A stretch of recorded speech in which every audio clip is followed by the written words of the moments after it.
E aí pessoal, aqui quem fala é o Eu Matheus sou o Guilherme. e vamos começar o nosso vídeo sobre multiculturalismo em jogos eletrônicos.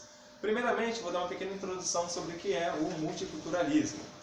Multiculturalismo é quando temos a coexistência pacífica de várias culturas em um mesmo ambiente, certo? Exemplos disso é quando temos em uma mesma sala escolar alunos asiáticos, europeus, afrodescendentes vivendo pacificamente nessa mesma sala.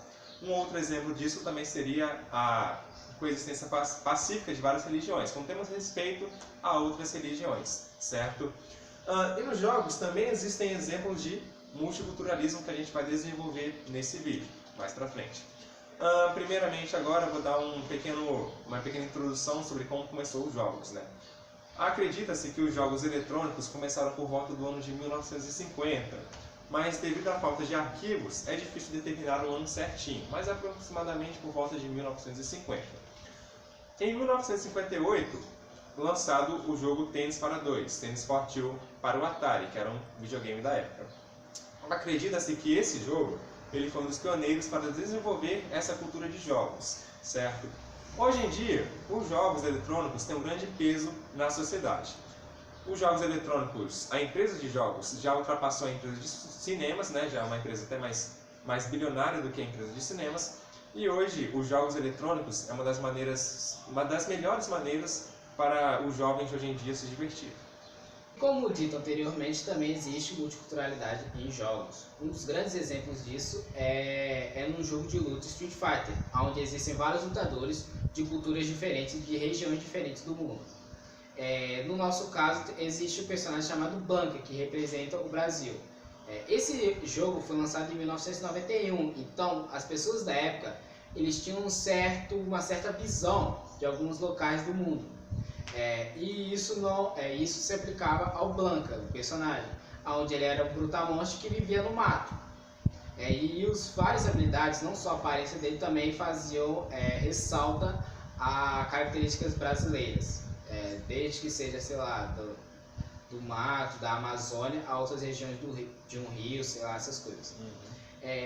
Uma outra curiosidade também é o jogo Fatal Fury King of Fighters, também de 1991, onde tivemos um personagem que a gente pode dizer que é normal, chamado Richard Meyer, onde esse foi o primeiro personagem a introduzir a capoeira em um jogo. Bom, também existe outro jogo extremamente multicultural chamado Smite, lançado em 2014. Esse jogo ele foi um tanto quanto polêmico pelo seu conteúdo, mas foi bem aceito pela crítica. Bom, o que faz ele ser tão polêmico assim é porque ele envolve deuses e divindades de cada região regiões e localidades diferentes.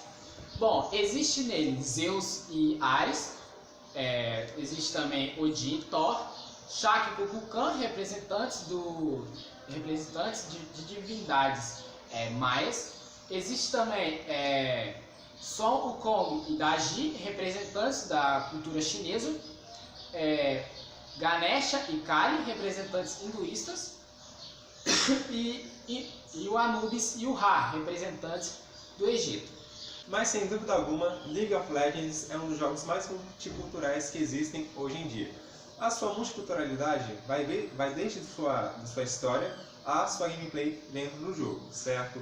O LoL, ou League of Legends, ele foi criado no ano de 2009 pela desenvolvedora Riot Games e ele é um jogo de estratégia, principalmente jogado por jogadores de 5 contra 5, 5 jogadores contra 5 jogadores dentro de um mesmo mapa, onde o principal objetivo é bolar estratégias para destruir as torres inimigas e posteriormente o Nexus inimigo.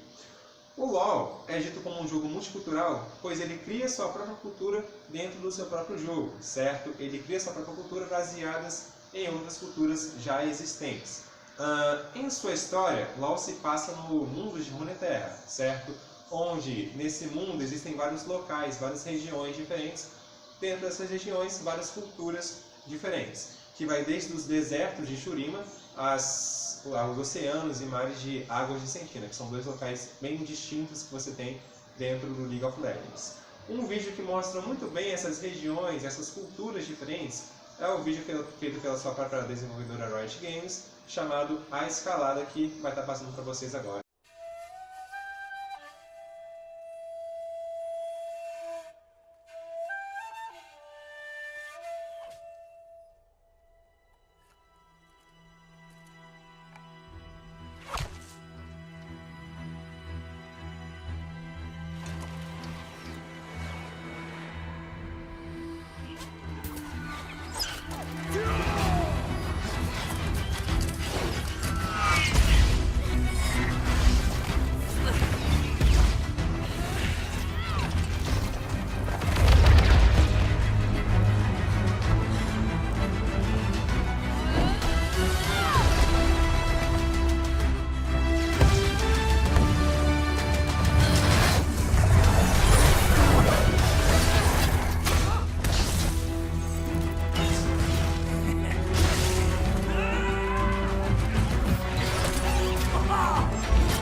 Então, como vocês puderam ver no vídeo, há vários locais distintos com personagens bem característicos e com suas próprias vestimentas. E falando em vestimentas, no jogo League of Legends também existe as skins, que tem um papel fundamental de representar as culturas diferentes dentro do próprio jogo, né? Por exemplo, a skin da Carnanível, que representa muito bem o Carnaval do Brasil, a skin do Tio Rise, que representa o cartaz americano do Tio Sam. Temos também a Cassiopeia, onde a própria campeã é a representação da Medusa dentro do jogo. A skin do Emumu, onde representa a cultura emo. As skins do Twisted Fate e também da Evelyn, onde representa o tango latino. A skin do Gragas, Oktoberfest. A skin da Karma, Oriental, onde também representa a cultura chinesa. A skin da Nami Yara, onde também é a representação da cultura brasileira, né? Que é a representação da Nami, da Yara, que é uma linda sereia que vive no rio Amazonas. Temos também o campeão Nasus, que ele próprio também é uma representação do Anubis. E também temos a skin da Nidalee, que representa a Cleópatra, certo? Dentro do jogo também existem skins que servem para datas comemorativas, certo? Que, como a skin do Fizz, que é uma data comemorativa da Páscoa, as skins do Ano Novo Chinês e também as skins do Dia dos Namorados. Ariane, do terceiro 1, ela que joga alguns jogos, e eu vou fazer algumas perguntas para ela sobre esses jogos eletrônicos. Então, Ariane, qual o jogo que marcou a sua vida? O jogo que mais marcou a minha vida foi Perfect World, que eu acho que foi um dos primeiros jogos que eu comecei a jogar, na verdade. Foi mais por causa do meu irmão, que ele jogava, e eu comecei a jogar e comecei a me comunicar mais com ele, isso aproximou a gente bastante. Sem dúvida, os jogos têm esse poder de aproximação, né? Você falou que joga League of Legends anteriormente, League of Legends que é um dos jogos mais jogados atualmente, né, pelos jovens de todo mundo. Qual o campeão que você mais se identifica? League of Legends tem 142 campeões dentro do próprio jogo, né? Qual o campeão que você mais se identifica? Bem, de todos, o que eu mais me identifico é o Taylor. Vivemos e morremos pela lâmina. Porque eu acho que ele é... Bem, é um personagem que perdeu as coisas muito cedo e tava começando a foi atrás pra, tipo, não pra poder tentar reconstruir o que ele perdeu, mas sim por atrás de vingança, entende? Tipo, ele perdeu aquilo, mas ele não deixou aquilo de lado e ele foi atrás pra poder se vingar, e eu acho ele bem incrível e eu gosto bastante dele. Sim, sem dúvida, né? A história do Taylor é bem impactante. Ele perde seus pais, ele vai atrás do que ele perdeu, ele tenta vingança sobre quem matou seus pais. É uma história bem, digamos assim, muito forte, né, dentro do jogo.